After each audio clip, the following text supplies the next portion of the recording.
Hello，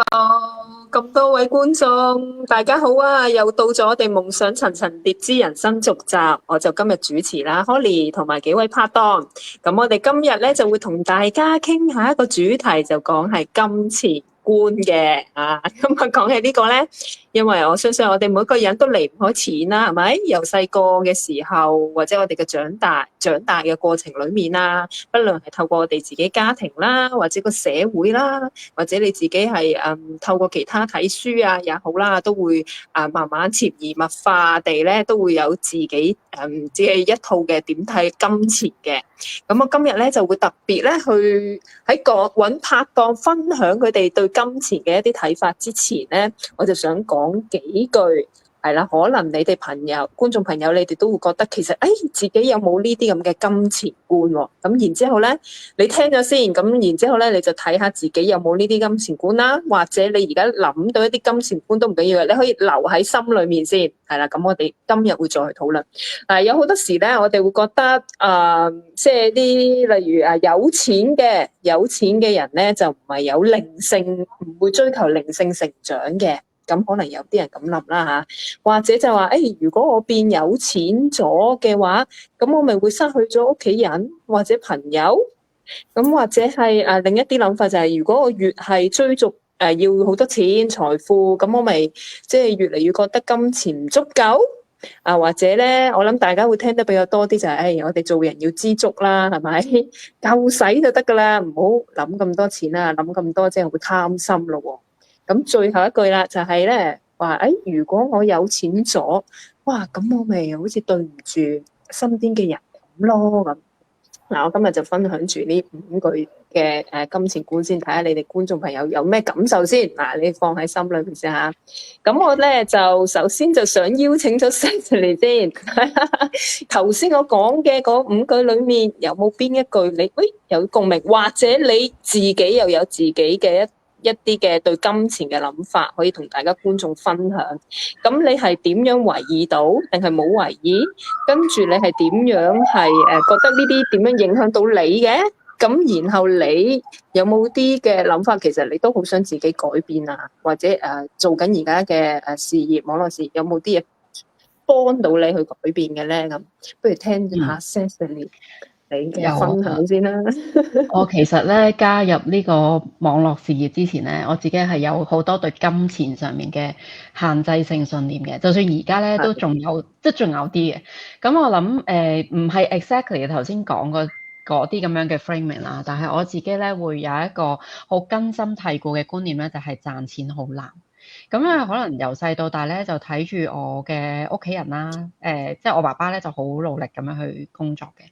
咁雖然咁樣，但係咧佢亦都係一個咧工作之餘佢都好識享受自己嘅人嚟嘅。但係咧我睇到嘅佢咧就係佢會有時間去做嘢啦，跟住做嘢嘅時候咧，其實個過程咧都係有好多嘅付出。譬如我讀緊書嘅時候啦，咁佢成日要返大陸做嘢，咁最記得有一次咧，佢打電話俾我嘅時候咧，咁我就聽我後邊好嘈啦，跟住我話你喺邊度啊？佢話我咪喺大陸咯，即係翻做緊嘢。我而家喺個公路嗰度休息緊，因為以前自己揸車翻大陸休息緊，食緊 lunch 買咗個菠蘿包做 lunch 咁樣。咁嗰刻咧，其實我自己係覺得哇，真係好辛苦啊！即係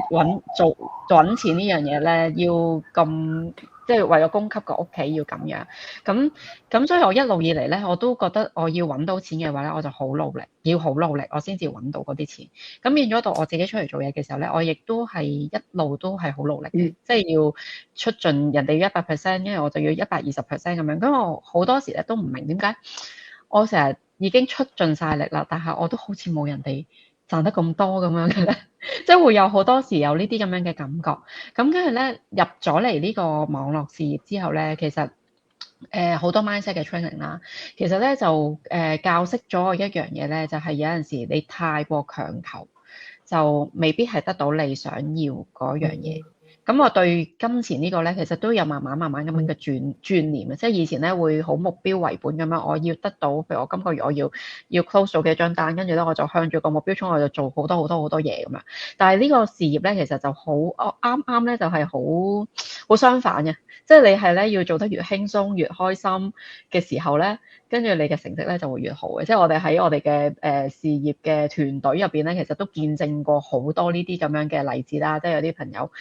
有啲 business partner 佢哋就一路玩住一路去旅行，跟住一路繼續有錢，跟住有啲咧就係做咗一個 business 之後咧就可以唔需要再翻工啦，跟住咧亦佢都可以成日周圍去陪屋企人啊，去呢度玩嗰度玩啊，即係你見到佢哋好享受生活，但係佢哋嘅事業咧一路都好有進展嘅。咁我嗰陣時咧就係用咗都幾長時間去諗呢樣嘢，究竟我要點樣去睇對待金錢呢樣嘢咧？咁其實呢個事業咧，佢正正就係俾咗一個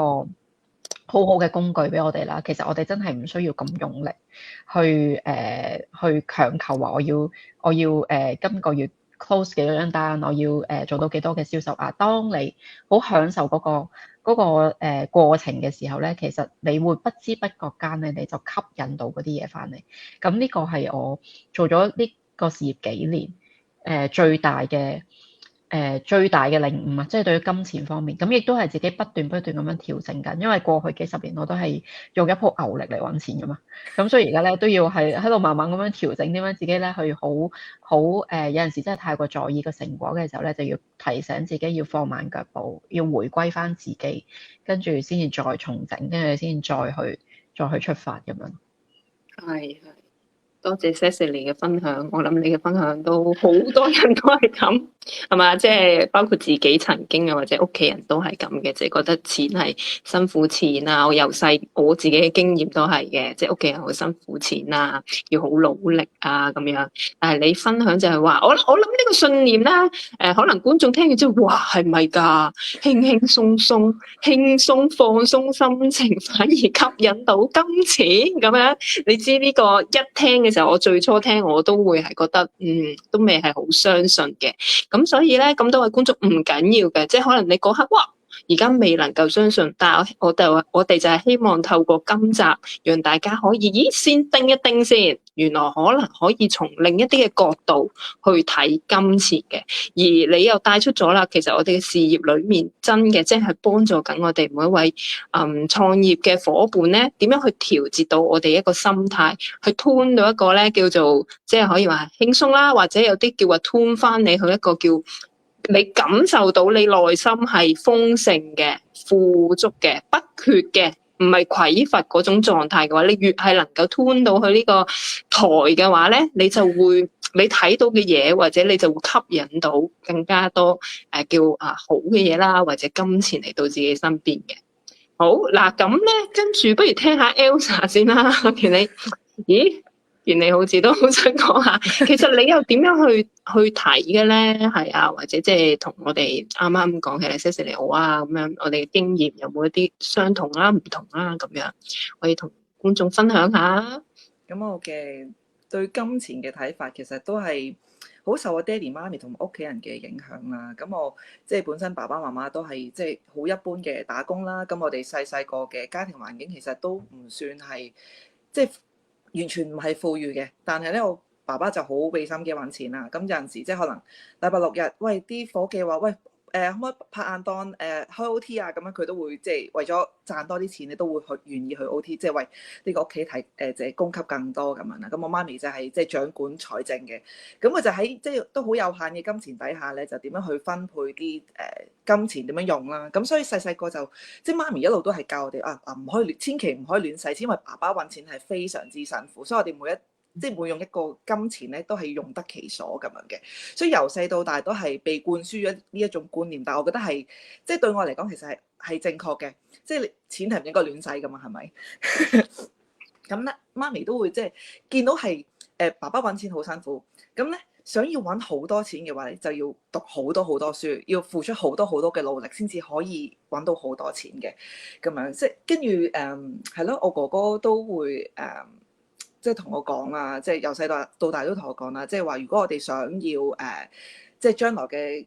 即係將來俾爸爸媽媽更加好嘅生活咧，咁我哋兩個一定要即係俾心機讀好書，讀多啲書嘅話咧，咁我哋就有機會鹹魚翻生噶啦咁樣。咁好明顯咧，咁我就即係我哥哥讀書又比較聰明啲啦，咁天賦叻啲啦，咁啊佢係即係鹹魚翻生啦，咁我就即係麻麻地嘅。咁所以喺呢一方面咧，我都係即係對金錢嗰個使用嘅限制咧，其實仍然係即係會好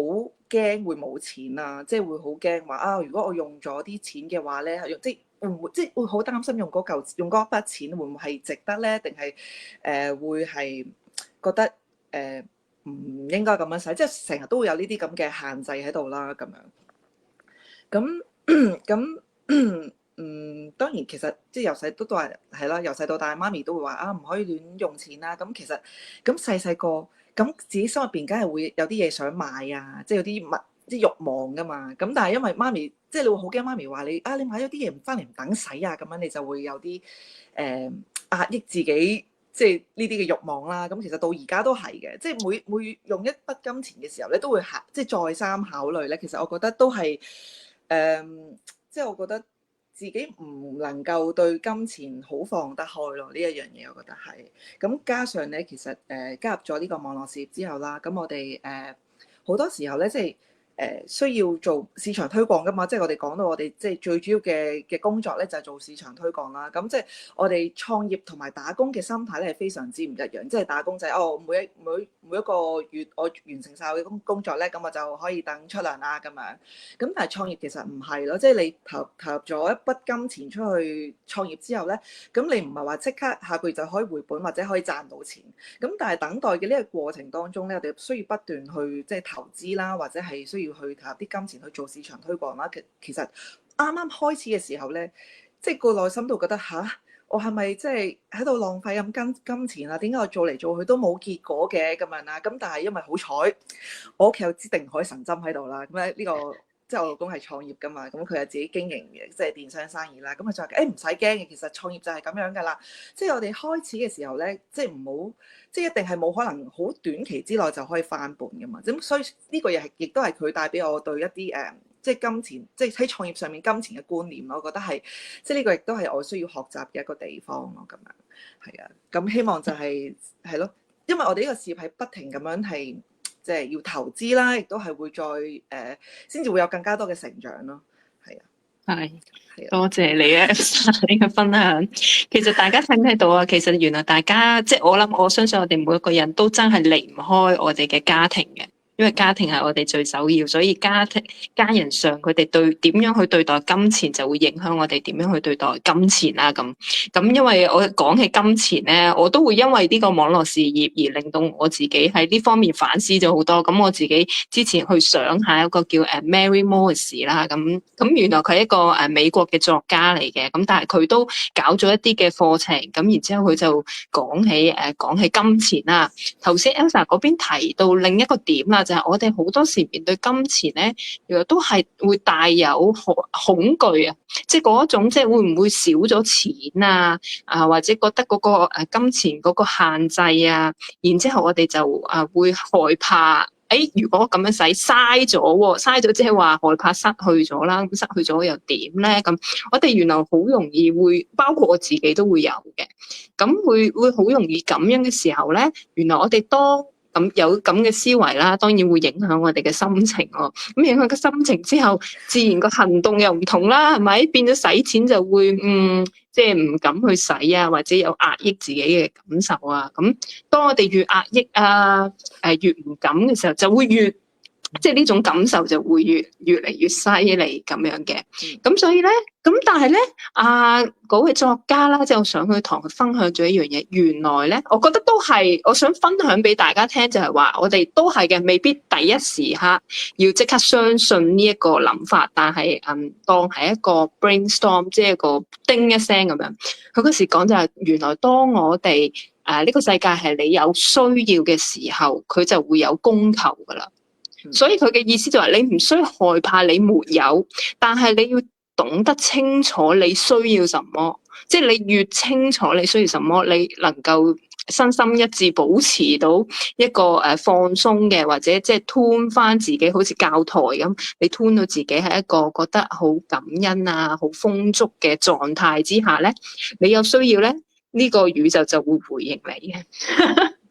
我而家都學習咁，但係都想分享俾觀眾聽。好，不如到 Becky 啦，Becky 係啦，因為你自己又要經營花店啦，咁所以又係即係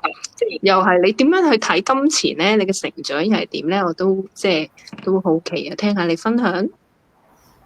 OK， 好，我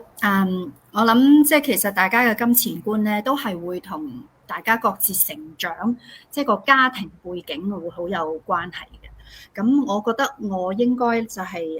因為我自細嘅話咧，我都算係幸運，我屋企嘅家庭環境就都唔差，咁所以就即係話從嚟嘅話咧，我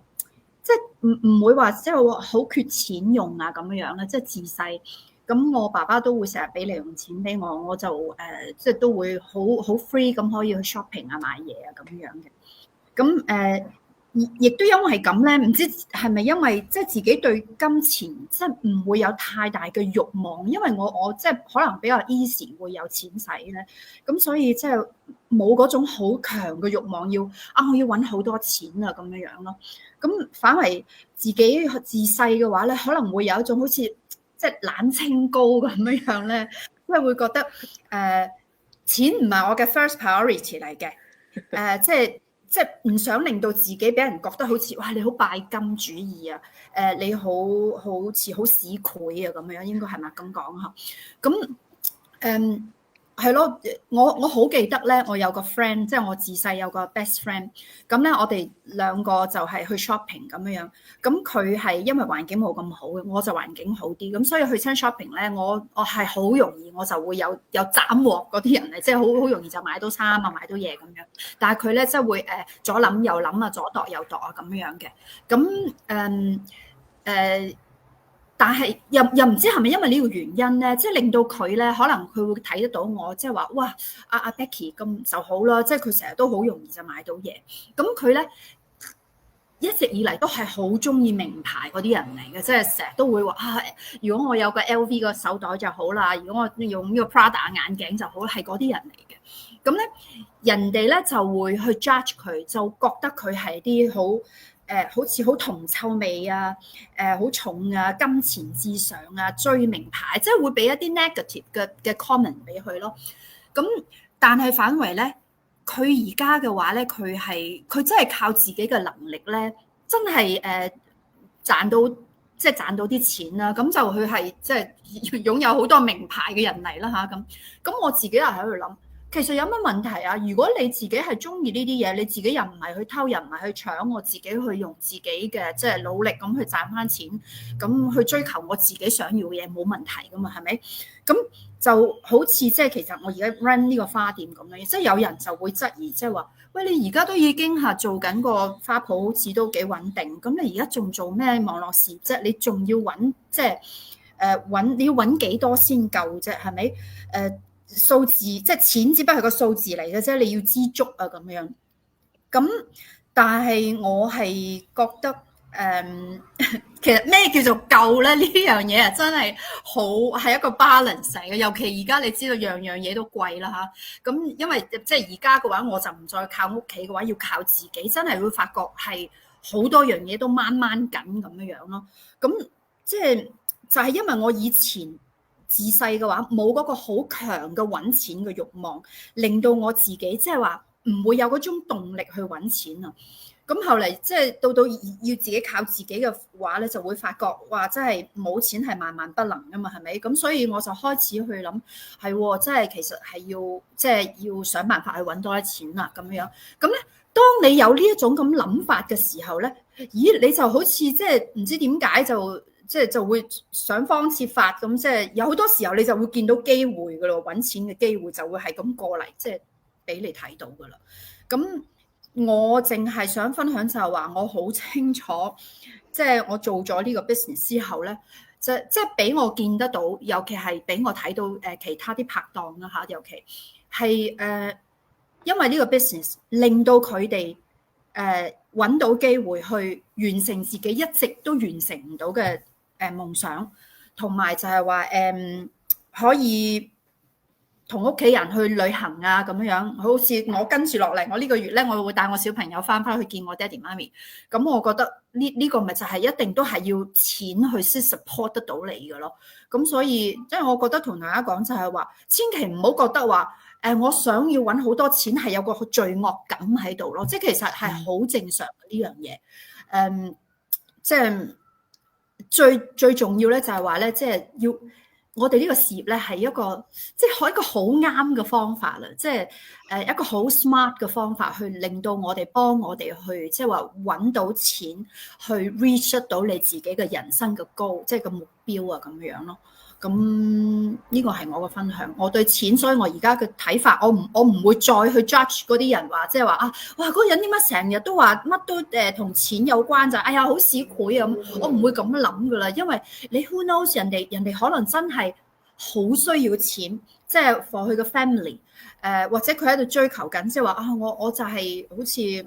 我一直都冇咁嘅時間陪我個小朋友。如果我有多啲錢嘅話，我可以同佢去旅行，我可以 create 多一啲同呢啲 family 嘅一啲好 precious 嘅memories 嘅回憶。咁我覺得有咩錯咧？係嘛？咁所以係咯，呢個係我嘅分享。係，多謝 Becky 嘅分享。你嘅分享咧就真係特別同另外兩位拍檔係唔同啲，即係同埋我嘅成長都係唔同啲嘅。咁亦都咧你嘅分享係好重要一個信息咯，都係嘅，即係每個人追求嘅嘢唔同。係嘛？即係你人哋咁樣睇你啫，係咪？咁但係你每個人追求嘅嘢唔同，佢需要嘅錢又唔同，亦都有講法就係話，其實金錢都係一個工具嚟嘅啫。咁當然你話作為大人都明啦，冇錢又唔得，係咪？咁但係俾你有好多好多嘅錢，係咪代表你嘅生活就一定係你好滿意、好豐足啊？又唔係嘅喎，又冇必然嘅關係啦。咁但係咧都提翻就係其實原來我哋究竟點樣即係分享少少嘅心得啦，就係究竟我哋點樣去看待佢金錢咧？咁樣其中一個當然要清楚翻自己其實想要一個點樣嘅生活方式。係啦，可能有啲人覺得其實佢未必想好追逐好多金錢，佢只係需要一個簡簡單單嘅生活歸隱一下。我都見有啲係咁啊，佢都好快樂㗎咁只要佢揾到呢一點咪得咯。但係如果你清楚自己唔係喎，我真係想再追求更多，好似 Becky 話齋，其實唔需要有罪惡感。但係我哋往往我發覺好多人啦，或者唔知係咪社會上面灌輸咗好多覺得要知足啊，係咪啊？知足常樂。或者唔應該諗咁多嘅咁樣，咁就變咗我哋卻步咗，而去覺得就算有啲人可能好努力想去追逐一啲即係更加多金錢嘅同時咧，又會覺得好似自己唔係咁啱喎，即係會有呢種內心嘅聲音咧，又咁樣睇咗自己，就變咗喺個過程裏面咧就。叫做話享受唔到個過程，當你好努力去揾到錢，然之後去滿足翻你一啲嘅願望，其實係冇問題嘅喎。正如我即係講，我咪話上堂嗰度都講，其實有人就係咁嘅喎。唔知你哋有冇發現咧？當我哋喺人生唔同階段啦，我哋當然有我哋嘅目標想去達到啦。但係當我哋達到咗一個位嘅時候，我哋好自然又會想追求另一樣嘢嘅喎。咁其實人就係呢個過程啦，就係不斷咁去追求，然之後我哋咪實現咯，行動。只要透過即係我哋又冇做犯法嘅嘢，咁我透過自己嘅努力去實現到，有咩問題咧？又確實真係冇問題嘅喎。咁另一樣就係話咧，喺呢個事業裏面，我想分享多少就有啲夥伴就係話透過呢個事業，令到自己嘅生活真係改善咗好多，然後佢哋真係將呢啲嘅金錢，即係一啲資源啦，佢哋就將佢放落去做善事。咁其實我見其實有時就係話睇我哋點樣將呢筆錢去運用咯。其實你可以將佢放喺一啲貢獻嘅位㗎身上。其實呢個就真係在乎你去點樣做啦。你一個小小心得就係我哋點樣去感恩。好多時就係話我哋喺度繼續追逐一啲數字啦。咁追逐數字唔係話一定唔好，而係好容易我哋會迷失咗，就係淨係睇住咗個數字，而忽略咗自己可能一啲過程、一啲努力，或者我已經擁有緊嘅嘢。係啊，咁其實感恩都係一個好重要，幫到我哋去睇到我哋首先而家擁有咗啲乜嘢。但係當然跟住我哋想追求啲乜嘢，嗰個係我自己個人體會啊，即係嗰個就會額外啦。咁當我睇到我已經有呢啲嘢，其實我已經唔缺㗎啦，即係唔缺一啲我本身基本嘅嘢嘅時候，咁我去追求額外嘅嘢嘅時候，咁我嗰種心情咧就會放鬆得多啦。咁你自然當你帶住一種放鬆啊，或者咧去感受到多少少，即係例如我哋做呢個事業都係㗎，即係好開心去投入去做嘅時候，你唔係帶住你散發住啊嗰種能量咧，開心嘅話咧，我都相信豐足咧就會嚟到你身邊嘅。係啊，呢個咧就係想話俾大家聽。而咁多位觀眾，其實咧原來我哋思維係可以改變嘅。咁而我哋咁多位就係透過事業啦，或者我相信人生經歷裡面唔同階段都會有唔同嘅嘢，令到我哋嘅思維唔同咗。係啦，咁我哋呢個事業喺個思維上其實幫到好多我哋嘅個人成長嘅。咁如果有觀眾即係諗起，思維喎呢啲我都好需要喎，因為創業單靠自己，但係卡咗喺思維就真係好棘㗎嘛，係咪？咁或者想知多啲我哋呢個嘅事業嘅話咧，有機會啦！嚟緊我哋6月14號，6月14號咧，我哋會有場係廣東話嘅説明會咁樣，其實就好歡迎你哋啦，即係過嚟去參加，去聽下、了解下我哋呢個網絡事業其實係做啲乜嘢嘅。因為咧如果你行出咗呢一步，你其實就俾緊一個機會自己去認識多一個可能性。如果你有興趣，你可以去我哋每一位即係我哋嘅拍檔啦，我哋嘅 page 嗰度，你可以留口信啦，或者發信息去同我哋報名都可以嘅。好，咁今日我哋傾到嚟呢度，多謝咁多位拍檔，我哋下星期再同大家夢想層層疊啦，拜拜。拜。拜拜。